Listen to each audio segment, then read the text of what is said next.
Hi there, welcome to Sherry's Stamp Treasures. Today I'm going to show you how to do a technique called paper piecing. So that's how this was done here. Alright, so let's get started. Okay, so the stamp set that I'm using is from the Occasions 2014 catalog, the Stampin' Up! Occasions catalog, and it's called Another Great Year. This image is great for that. Any outline art is good for this type of technique. Okay, and the patterned paper pack that I'm using is this package here, which is the High Tide Designer Series paper pack.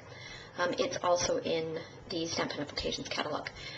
It's great. I love it because on one side it's got pretty generic patterns, and then when you flip them over on the other side it's kind of a nautical seaside kind of theme, which is great if you have somebody who lives on one of the coasts, or if you're scrapbooking beach pictures or something like that.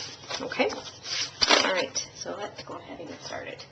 So the first thing that I did was I mounted that big image onto my clear block, and I stamped it with Stays On ink onto a piece of white cardstock that measures 3 inches by 4 1/4 inches.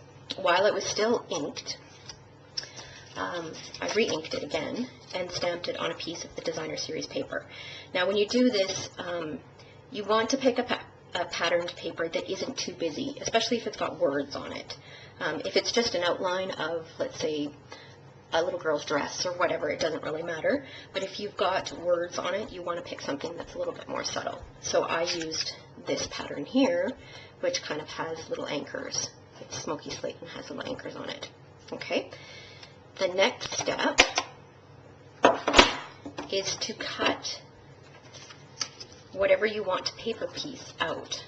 And what you want to do is you want to cut either right on the line, the stamped line, or just inside the line. And the reason why you want to do that is because you're going to place it over top like that. So by cutting right on the line, you'll see the line there, or inside the line, you'll see the line that is on the cardstock they're placing it onto. Okay, so I've got the happy and the to you. I'm going to use some Tombow to stick it on. So that's basically the technique.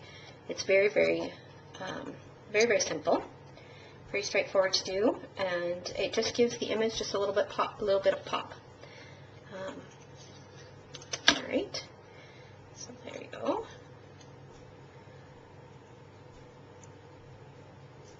All right, so now I'm going to assemble the rest of my card. So I'm going to start with a smoky slate card base. It is the standard size card, so 5.5 by 8.5, scored at 4 1/4, and I've run a 4-inch by 5 1/4 inch piece of smoky slate through my Big Shot using the Arrows Textured Impressions folder. This is also in the 2014 Occasions catalog. I love this folder. And if you can see the detail on here, this is the raised side, and then it gives a completely different look on the other side. So you can use either one. For this card, I think I'm going to use this one here. So I'll just add a little bit of adhesive.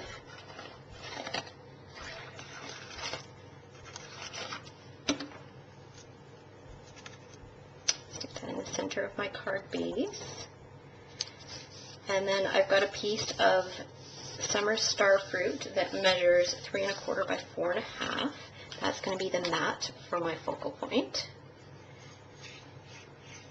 That'll give me a nice 1/8 of an inch border all the way around. Okay, and then that's going to get stuck onto the center of this. And then we're going to do the faux banner. And you can see that it's a faux banner because the twine actually doesn't go underneath the pennants. So that's why I like to call it a faux banner. Alright, so I'm using the Banner Punch, which is from the 2014 Celebration catalog. This is a product that you can earn for free with a $60 purchase until March 31st, 2014. So I'm punching one banner from 3 of the coordinating colors from that paper pack. So Calypso Coral, Summer Starfruit, and Pacific Point. And then I'm just going to position them on here. Let's do Summer Starfruit in the center. Stick them down. And you can use dimensionals for this if you want.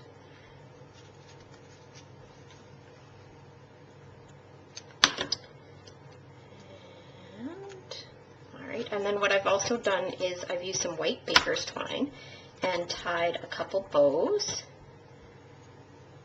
So right here, just using our white baker's twine, I'll just put a little dot of Tombow, whoops,